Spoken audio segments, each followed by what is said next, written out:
Kimda oyog'ida, tirnog'ida problemasi bo'lsa, bu videoni oxirigacha ko'rishingizni maslahat beraman. Agar sizni gribok, oyoq sasishi yoki tirnoqdagi har xil kasalliklar bezovta qiladigan bo'lsa, sizga foydali bo'ladigan ajoyib retseptni qilib ko'rishingizni tavsiya qilaman. Buning uchun bizga 2 qoshiq chayni soda, 2 qoshiq limon kislotasi va 50 gram 9% tuz kerak bo'ladi.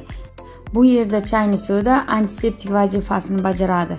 Limon kislotasi esa gribok tuxumlarini o'ldiradi.